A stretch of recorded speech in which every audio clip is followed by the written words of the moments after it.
So we were asked to introduce ourselves for those of you that may not know us.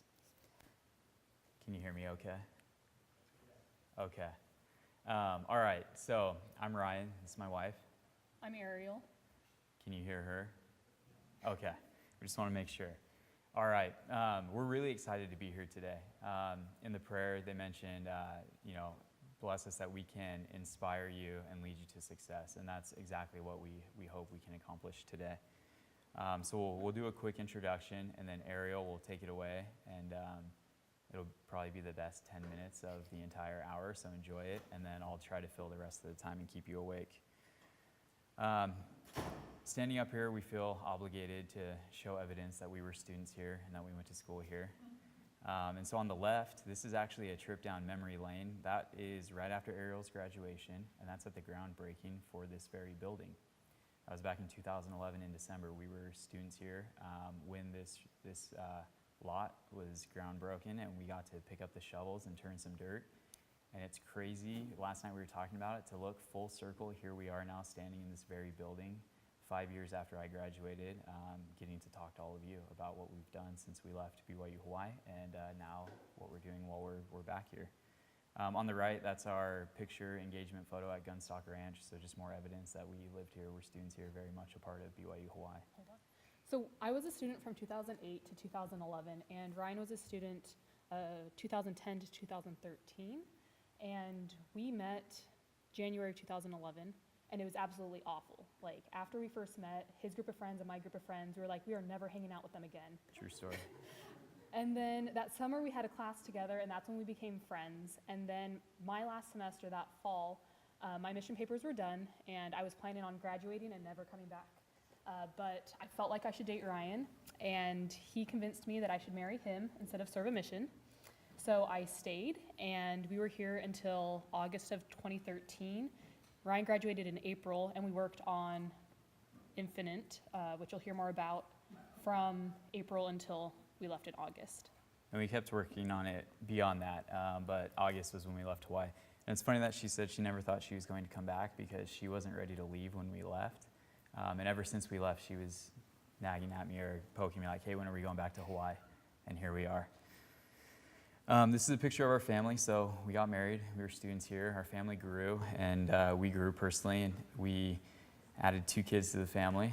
We have a 4-year-old son and a 1.5-year-old daughter. This picture was taken in Brooklyn, New York. After Hawaii, we made a pit stop in California for a year, and then we moved to New York City, where we spent the last 3 years. While we were there, I was working for a firm on Wall Street, and that's the view from my office.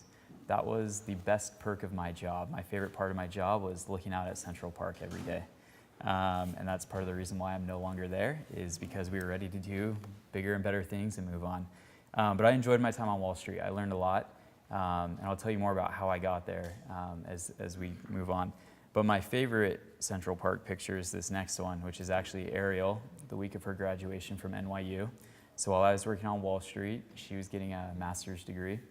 And that's her holding our 3-year-old son and at the time our 3-month-old daughter. So if you think of Ariel doing a master's program, 9 months pregnant, writing a thesis, then having a baby and holding a newborn on her chest with one hand while typing with the other to finish her thesis, it's pretty amazing and pretty remarkable. And it speaks to Ariel not needing to put her goals or her dreams on the line to raise a family, but being able to do both together. And I think she'll share a little bit more about that with you as we go on. So why are we here? Why are we talking to you? Up on the screen is a Kickstarter project that I did. I did this as a student here at BYU Hawaii. Some of you might have seen it. And one of the reasons I'm back is Brother Earl asked me to come teach a class on crowdfunding to help students here be able to do something like this. Now, if you notice, we did over $100,000 on Kickstarter, which is pretty remarkable. This is back in the frontier days of crowdfunding, when raising 6 figures was like hitting 7 figures today. So it's pretty remarkable, but I think even more remarkable was that we had nearly 1,200 backers. We shipped over 1,300 watches to 40 countries around the world, which was pretty awesome. Coming from a university that focused on international audience, to have people from around the world as customers was a really cool thing. But we'll get more into that and talk about it, but I just wanted to show you a little bit about, I was talking about Wall Street, we were talking about Ariel getting her master's. So why are we in an entrepreneurship lecture series? So I just wanted to show you we have entrepreneurial experience too. And so I'll let Ariel go ahead and take it away. So today I'm going to, I did get it published now, so go ahead and try again if you're going to get on.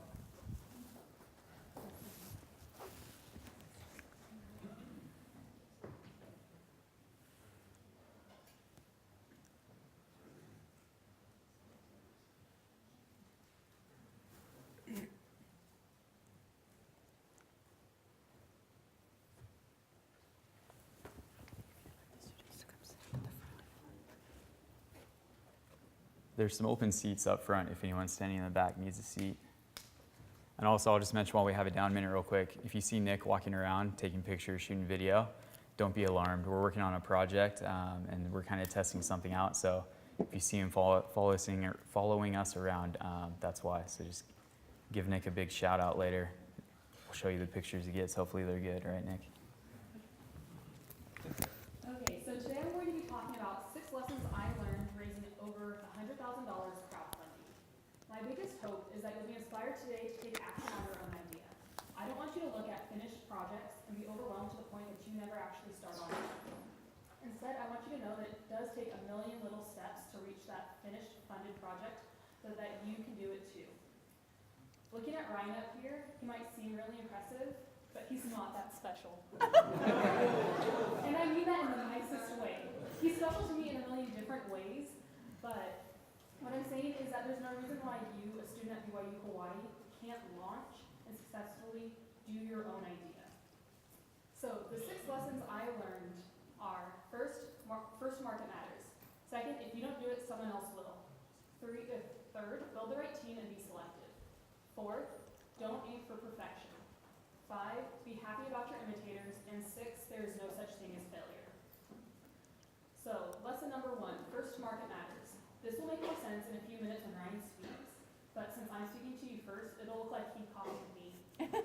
I heard his title and I liked it, and since I knew I was going first, I took his title and I made it my own, knowing that I had the advantage of being the first to market.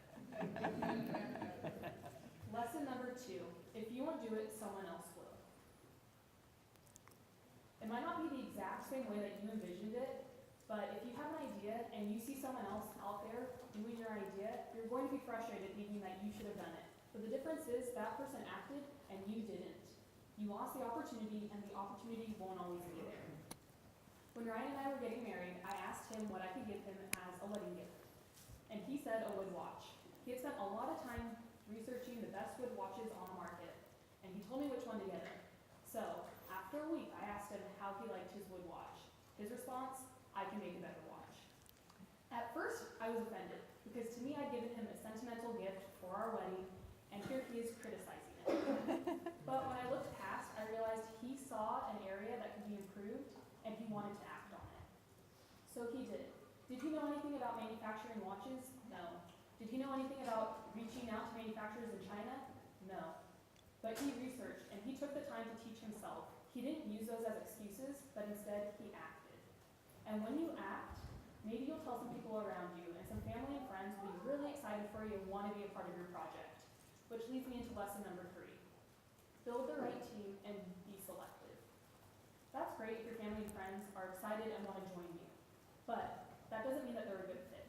There's a difference between being excited and having valuable skills.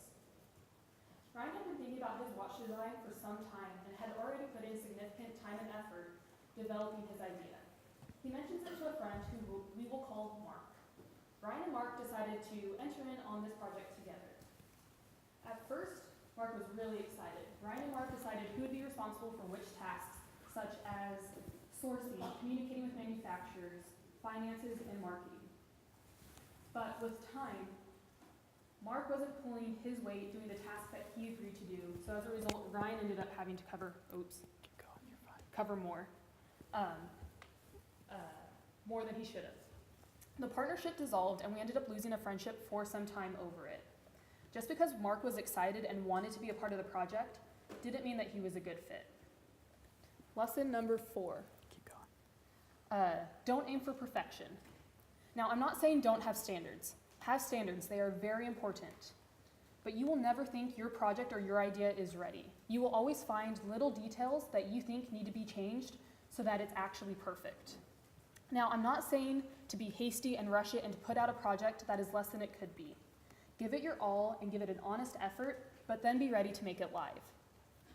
Ryan sat on his finished Kickstarter project for weeks, and despite all my pleading for him to just make it live, he wouldn't. So one day after class, he showed Brother Earl his project. Brother Earl's reaction was, "You're crazy, you need to make it live, launch it by the end of the weekend." So Friday rolls around, Ryan works on the project, doesn't make it live. Saturday, same thing, he works on the project, but doesn't make it live. Sunday, he didn't touch it because it was the Sabbath. But then on Monday, it was a school holiday, so I didn't have work and Ryan didn't have class, and we had already planned to go into town and to spend some time together. But instead of getting ready, Ryan was sitting in our living room and finding little error after error in his mind that needed to be tweaked before he could publish it. It got to the point that I told him, "Look, you're wasting our day off, and if you don't publish it now, you're just never going to publish it." And guess what? All those little details that he thought mattered didn't actually matter. The project funded within hours. Lesson number 5, be happy about your imitators. It took me a long time to learn this lesson. But if you're not being imitated or knocked off, then you don't have a product of value. They say imitation is the highest form of flattery, but in the moment, it's really hard to see it that way. Instead, you focus on someone ripping off your countless hours of hard work. Part of why Ryan's watch design resonated so much with consumers was that he was able to take the bezel or the edge of the watch face and make it significantly smaller than what was available on market. As a result, his watch face looked so much better than his competitors. We applied for a patent, but that is a lengthy and time-consuming process. While we were waiting to hear about the patent, other brands began to use Ryan's idea, and it made me really upset. Once we were granted our provisional patent, I was ready to take our competitors on and pursue legal action. But Ryan, well, he was over it. He didn't think it was worth it. And despite my pleading for us to do something about people who were taking our idea, he had to remind me that it didn't matter and that we were the first to market. We were the originals. We created something, and they wanted their product to look as good as ours. So it's going to be disheartening, but be flattered, because the reality is, if you don't have someone knocking you off, then you should be concerned. Lesson number 6, there is no such thing as failure. Yes, that's easy for me to say, because our project not only funded, but it was extremely successful. Like Ryan said, we did our project over 5 years ago when crowdfunding and Kickstarter didn't have the same presence that it does today. That said, even if it hadn't funded, it was still an extremely valuable lesson because we dreamt of something. We applied ourselves, we worked for it, but most importantly, we put ourselves out there. There's no growth without discomfort. Even if we didn't reach our funding goal, that did not diminish all the lessons we learned along the way. And funded or not, that knowledge and experience couldn't be taken from us. There is so much to be gained in simply putting yourself out there and working hard towards something that even if it doesn't fund, it's not a failure. In conclusion, I want to talk to the spouses about being a team. Now, if you're not married, don't tune this part out. It will still apply to other areas of your life. But spouses, support each other. It's not going to be easy. When you live in a tiny one-bedroom apartment in TVA and your spouse is making phone calls to China at 1:15, sometimes 3 in the morning, it's tough. If you don't support your spouse, you're going to moan and complain and be really frustrated. But if you support your spouse, you're going to be setting an alarm so that you can make sure your spouse is up in time for that important phone call. In working through the details and giving honest feedback, be mindful of the way that you say it and your tone. You're not being critical to push your spouse down, but rather you're giving input and advice because you know the potential and you want your spouse and their project to be the best that it can be. Here are some ways that I supported Ryan. Now, if you look at the project, it's easy to think that it's glamorous. Yes, it was successful. Yes, it raised almost 10 times our funding goal. Yes, it was funded within hours of launching. Some people say that we were really lucky with our project, but the reality is we weren't lucky. We worked really hard. I worked 3 demanding jobs so that Ryan could focus on school, his student job, and this project. These are half of the boxes arriving at our small studio apartment. When you live in a tiny apartment that's small enough to begin with, but now you have 50 boxes in there, it gets cramped. But you are supporting your spouse. When you need to fulfill hundreds of orders, not just shoving one item in a box, but doing quality control checks for defective products, correcting packaging, adding inserts, and making sure that the final sent project is everything that you want your brand to encompass, that support. It's 7 people in your tiny studio apartment with 50 boxes, now some of them open with content spreading everywhere, using your bed as a table, using any surface possible, including the picnic table outside. That is support. The only thing was a necessary path to go to the bathroom. That is support. As the completed ready boxes pile up, you need to take them out to the post office to make more room for more so that you can start the process all over again. But to support, you don't complain about the mess. You roll up your sleeves and you do the necessary, tiring, repetitive work because you know it's worth it. It's worth it to see your spouse's hard work and dreams come to fruition. It's worth it because you know that it was possible and here it is, a reality. All those late night calls, hours spent editing, sourcing, filming, editing some more, prototyping, working and reworking your Kickstarter page, they all lead to now, when you are sending out your successful project. To believe in your spouse, knowing that they could, helping them achieve it, and then living through the reality of achieving it, it's not glamorous, it's not easy, but it's definitely worth it. And now you get to hear from Ryan.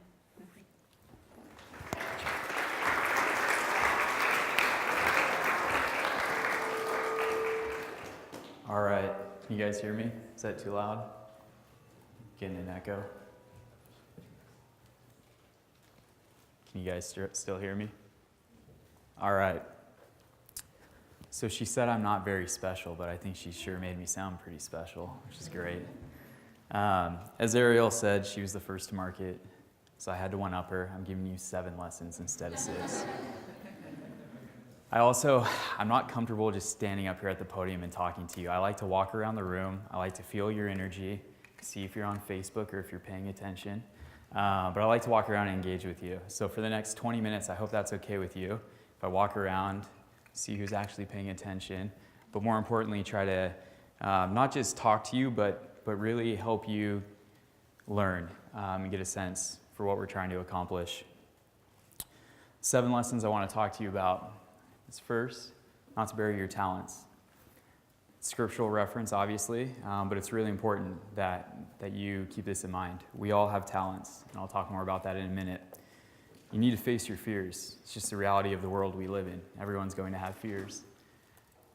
You need to know when to throw in the towel and when not to, and we'll talk about that. It takes courage to be an entrepreneur, to get out there, to do things, to start a business, to put a Kickstarter project up. So we're going to talk about that a little bit. You need to be a person of character, not just in your everyday actions, interacting with friends and family, but in how you run a business. If you don't want to be an entrepreneur, you want to work for someone else, you need to have good character when you're an employee for someone else. I'll talk more about that.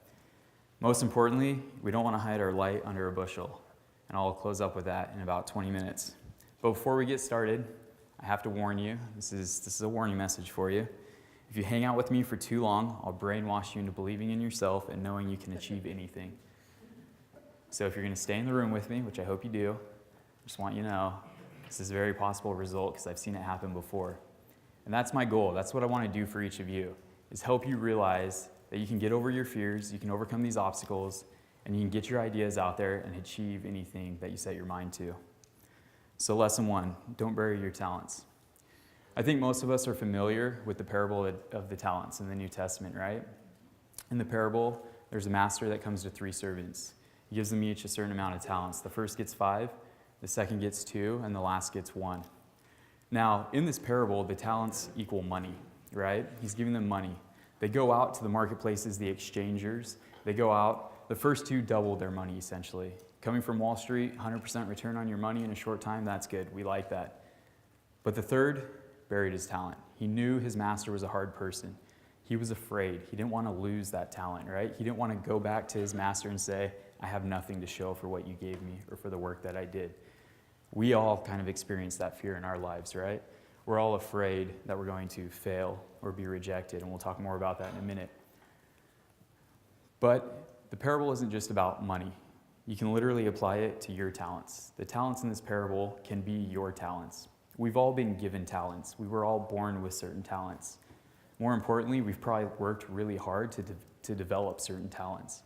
There's things we're passionate about, things we love. Some of you maybe learned to play an instrument and you still do it today. Some of you might have taught yourself how to code websites in high school like I did and still use those skills today. But the reality is we all have talents. But it's not just enough to have the talents. We have to develop the talents. We have to use the talents.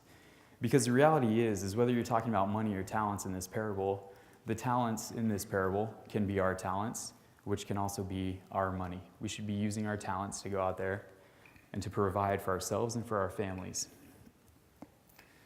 Now, like I said, it's not just enough to know your talents or to have the talents, but you have to develop them. You have to work on them. You can't develop a talent or work on it unless you actually start using it. And we're going to talk more about taking action in a little bit. But I want to move on to the next one, which I've alluded to a little bit, which is facing your fears. What does that mean, to face your fears, right? And I talked about courage, and we'll talk about it a little more. It takes courage. But what kind of fears do you have? What kind of fears are holding you back? Have you ever been so afraid of failing at something that you decided not to try at all? Anyone want to admit it? I've done it. What about this? Have you ever subconsciously undermined your own efforts to avoid the possibility of a larger failure? Yeah? Anyone? All right, a few hands, a few honest people in the room. I appreciate it. The reality is we all do this. We've all done it. It happens. But you need to realize that your fears are stopping you. If you're caving to your fears, if you're giving in to your fears, they're stopping you. So think about this. Your fears are stopping you from doing the things that can move you forward to achieve your goals. More importantly, you're letting your fears stop you from achieving or reaching your full potential. We weren't put here on this earth to just be mediocre. I'm going to stop here real quick and just give you a kind of a disclaimer. This isn't a motivational speech, right? I'm not trying to motivate you.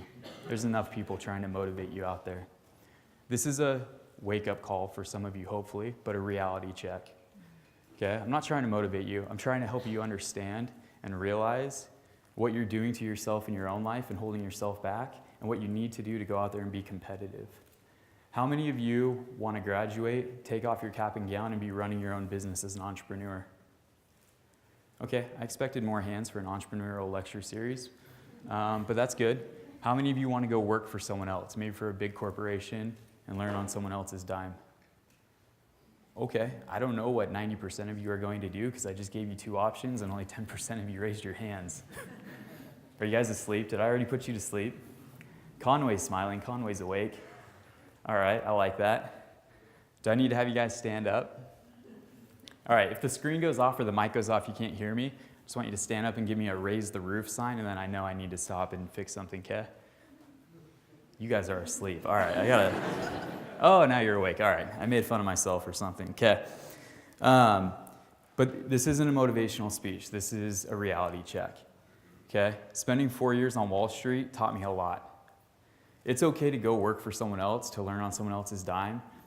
You can go and do that if you want to. It's also okay to start your own business. But you can't do those things if you let fear hold you back, right? I know a lot of guys that I went to school with here, we were finance majors. They all wanted to work in finance. There's 2 of us that I know of from our cohort that actually ended up in finance.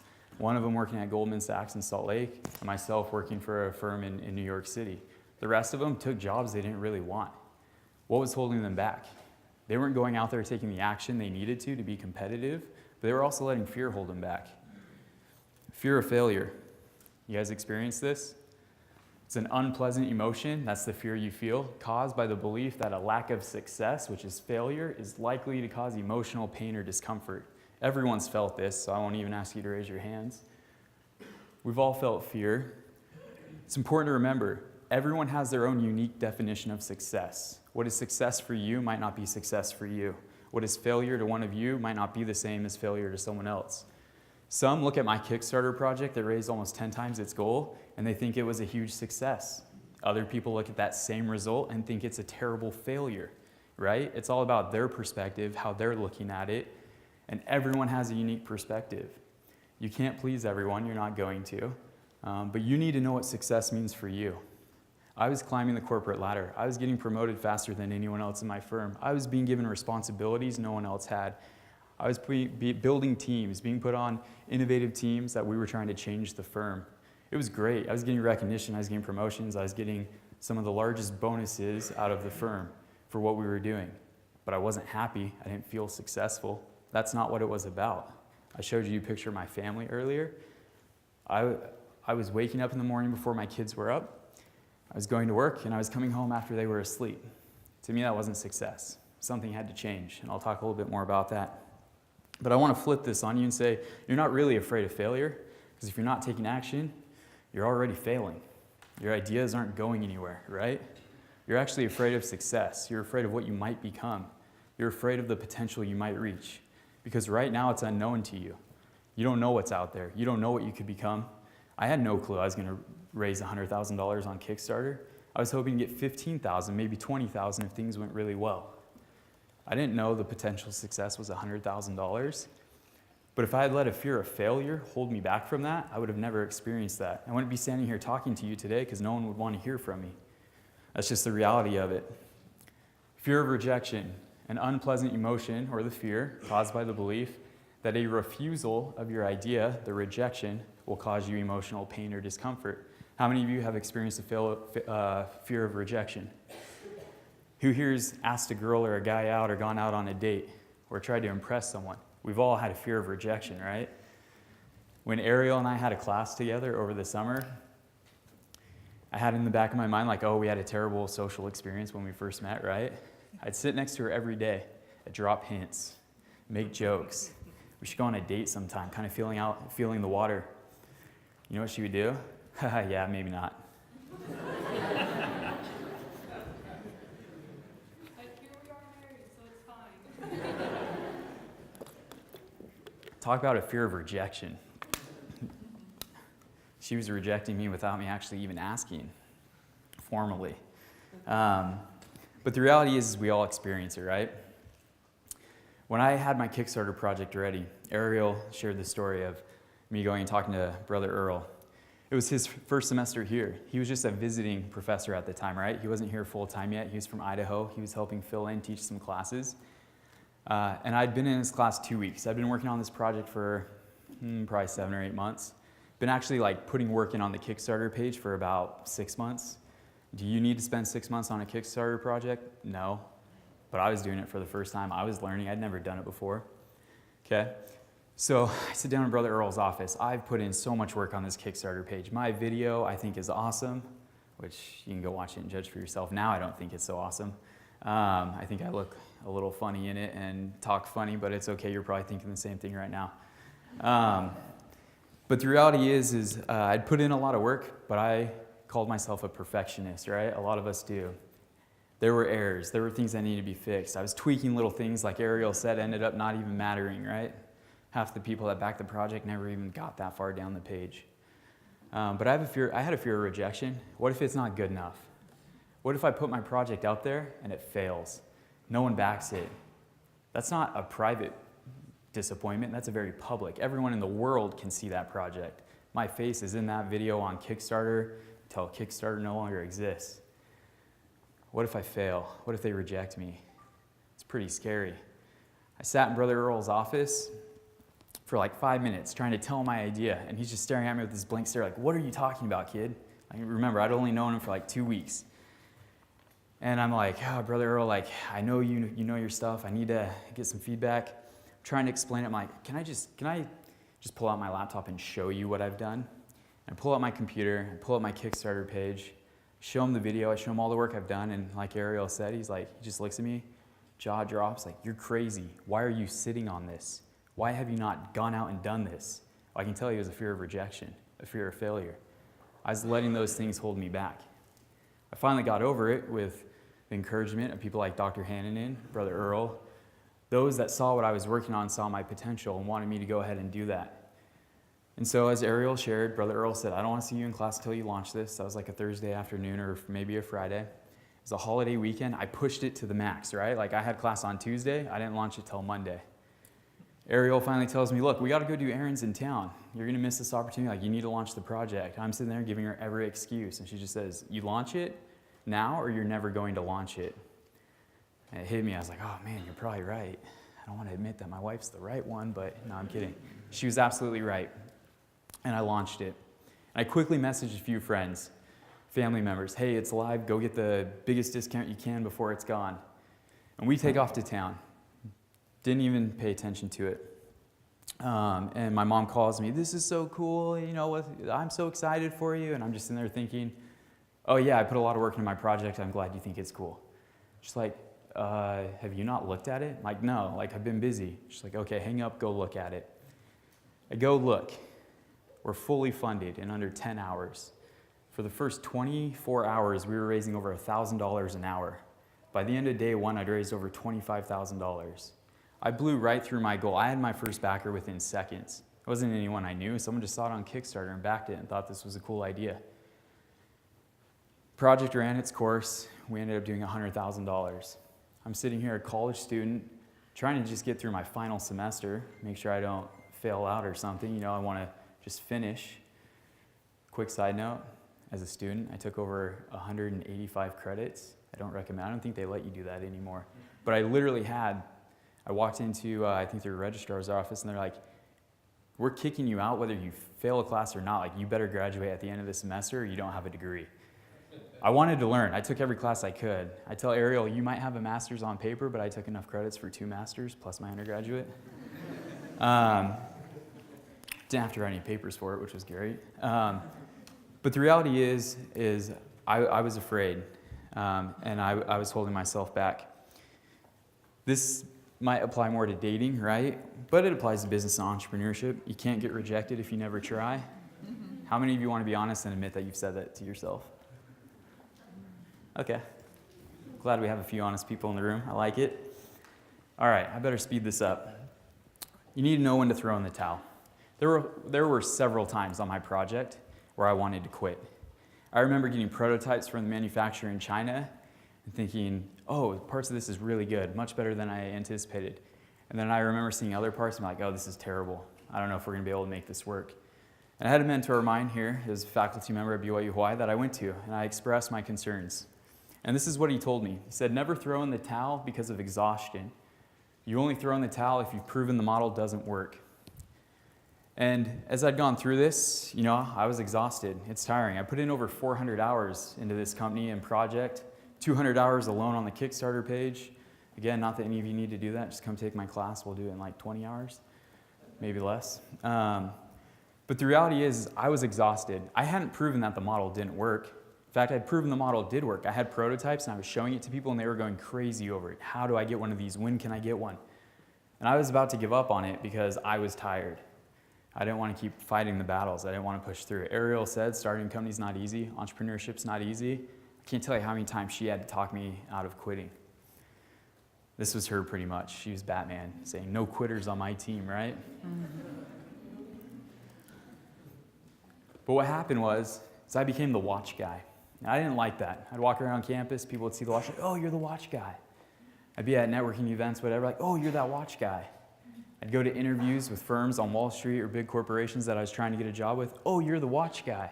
I'm like, I don't want to be the watch guy. That was just the beginning. I have so much more inside of me than that. I want to be able to go and do that. So some people will look at it and say, well, you're not selling the watches today. You quit on it. Why'd you throw in the towel? Well, for Ariel and I and for our family, the model of running that business wasn't working anymore. Before we ever started that business or started that idea, we had goals. We wanted to make it to New York City. She wanted to get a master's from Columbia or NYU. I wanted to work on Wall Street. We started this whole journey as a resume item. I didn't expect to run a company. I wanted something on my resume to stand out. The reality is, and it's unfortunate, but BYU Hawaii is not a competitive school when it comes to recruiting for corporations. It's just the reality, right? So this is a reality check. I'm giving you the reality. BYU is not even a target school unless you're in the accounting program for most corporations. Most big corporations, which I'm guessing most of you want to go out and work for, because not a lot of you raised your hand saying you want to be an entrepreneur the day after you graduate. But the reality is most of these corporations have 10 to 20 schools they recruit from. I know because I interviewed hundreds of people. I looked at hundreds of resumes. I sat on Ivy League campuses and interviewed these kids that you're competing with to get these jobs. You want to work for a corporation that's going to train you, invest in you, give you the skills that you think you need to then go out and be an entrepreneur later in life, you have some pretty tough competition that you have to be competitive against. People say, I'm going to trade shows, I'm going networking, connecting on LinkedIn, I'm getting certifications. That's all great. Your competition's doing the same thing. If you want to be competitive, you have to do something no one else is doing. You want to be competitive? Go start a business. Get a Kickstarter project. Get verifiable results that no one can challenge or question because you have a link that they can go look at forever and see what you did. I've talked about this a little bit. I'm going to rush through this. Don't talk yourself out of success. Many ideas never leave our head because we talk ourselves out of success. Oh, it's not a good enough idea, so I'm just not even going to pursue it. The reality is you need to move as quickly as you can from idea to action. The faster you do that, the greater success you'll experience. A lot of us sit there and wait for the right time. We have excuses. Whatever your excuse is, you're wrong. As Oprah would say, you get an excuse. You have an excuse. You all have excuses. You're all wrong, okay? There is no right time. Everyone's sitting there thinking, I'm going to wait for the right time. I'm going to wait for the right time to start my business. I'm going to wait for the right time to go look for jobs and get an interview. There is no right time coming in the future. The right time is now. You need to take action now. If you want to be an entrepreneur when you graduate, you better be starting a business now. If you're a freshman, you've got extra time. If you're a junior, you're running out of time. If you're a senior, it's not too late. Come talk to us. We'll help you. If you want to go get a job with a corporation, I can tell you your competition started doing internships after their junior year of high school. How many of you have even done a single internship? It's tough to get them, right? You got to get out there. They're doing an internship after every year of college. They have really cool experiences. You want to be competitive, you've got to start going out there and doing things. I didn't have an internship for a lot of my college. I had one I could show, but I started a business, and that's all they cared about. That's why I had the opportunities I had to go form teams. They knew I could take an idea, go execute on it, and actually build something. I didn't get a lot of direction from my management team. They just told me what they wanted, and they knew I could go do it because I built a business. I took something from idea to execution to shipping a watch around the world. They knew that they could count on me and trust me to get the things done that needed to get done. If you want to be competitive as an entrepreneur, you got to be able to outdo your competition. They're all starting businesses. They're all getting practice. They might have some failures. They don't care. They keep going. You want to be competitive as an entrepreneur? Go start businesses. There's this great quote by Mel Robbins. Life is already hard, yet we make it so much harder. When we listen to our fears, we convince ourselves to wait, and we hold our greatest selves back. Stop holding your greatest self back. Unlock your potential. Start taking action. Get out there and do things. Life's a numbers game. You want to win, you got to start. It's not a one and done thing. I talked about the watch guy. That wasn't my one thing, right? What you start today doesn't have to be what you do for the rest of your life. The job you get right out of college, that doesn't have to be your career. Life's not a one and done game. But if you're not doing, you're not starting, you're not taking action, you're never going to get there. It takes courage. What is courage? Strength in the face of pain or grief, right? It's not easy to start a business. It takes courage to start a business. It takes courage to show up to an interview that you feel unqualified for or that you know the competition is a lot stronger for. More importantly, courage leads to action. And you develop your courage by practicing, by getting out there, just trying. If you never start, you're never going to reinforce your courage. You're never going to build it up. You're not going to have the confidence to go out there and compete, regardless of the realm you want to be in. More importantly, you need to be a person of character. What does that mean? A person's good reputation, their strength. You need to know what matters, and you need to stick to it. You need to know your morals, your ethics, your values. You need to stand up for them. It's not easy to do today. Being a Mormon in New York City, surrounded by people that were doing a lot of things, even in the office, that they probably shouldn't have, that I don't agree with, it was tough to stand up and be like, no, that's not right, or I'm not going to do that, or I'm not going to sit here and watch you do that. It takes courage to stand up for what you believe in. But you need to always stay true to them, because you never know who's watching. I had a lot of senior management come to me that said, hey, I saw you in this situation, this environment. We know we can trust you because of the way you handled yourself. We know that you take your career seriously. You have a wife and kids at home. That's the most important thing to you. While your colleagues are out partying, getting drunk, you're working hard and being efficient with your time so you can get home to your family as early as possible. We know you're not going to do something stupid. Will you come do this for us? Will you work on this? Absolutely. If you don't know much about morals or ethics or values and you want to learn about how it applies to the workplace, go take Dr. Hannan's class, her leadership and management class. I'll never forget the lessons that she taught me about morals, ethics, and values in that class. I never knew at the time that she was teaching me how much I would need that information, but being on Wall Street, being in New York City, man, I was beaten down so many times in that realm. But I had a good foundation because I had a teacher who cared, that was there teaching about the importance of it and how to stand up for it and how it applies to your work life. I want to close up with, do not hide your light under a bushel. Another story from the scriptures, right? So you see up here, you don't light a candle to cover it up. We know that from the scriptures, right? Why do you light a candle? Put it under a bushel and hide the light. The purpose of a candle is to give off light. But I want you to think about it as our own individual campfires. We're not just trying to light a candle, we're trying to light a fire. To start off a fire, you have a few twigs, maybe some dry leaves, something to get started. You don't start with much, but you just get started. As you get the flame going, you start adding more timber to the fire, right? You're putting more wood on there. The fire starts getting bigger. The more fuel it has, the more resources it has, the bigger the fire, the brighter the flame and the light. We're not trying to just light a candle, we're trying to build fires for all of you. And we all do that individually every day as we take action. We go out there, we take our ideas, we take action on them, we start doing. The more we do, we develop our talents. Everything we do, we're adding fuel to that fire. We're making our fire brighter. Now, it's not just about that, obviously, right? We know the motto of the school, enter to learn, go forth to serve. It's not just about building our own fires. At the Willis Center, we talk about this in our meetings. Our goal is to light as many candles as we can because we want you to take your candles and go back to wherever you came from, whatever country, state, wherever, and we want you to light 50 more. We're not just teaching you these things or talking to you about entrepreneurship to benefit you. We're teaching you these things to benefit your communities, to benefit your families. We want you to come light your candle. If you need to borrow ours for a little bit, that's fine. Come get a flame from us, and then go out and light the candles of thousands around the world. That's where BYU, Hawaii, really makes its impact. And that's what we're trying to do at the Willis Center. That's why Ariel and I moved our family from New York City to Laie, to come here to be a part of this, to give back, to help light your candles so that you can go out and light candles of others. I just want to close quickly with my testimony. I remember being in your seat. I remember being a student, being lost, confused. But the one thing Ariel and I were really good at from the start was prayerfully considering the actions we should take.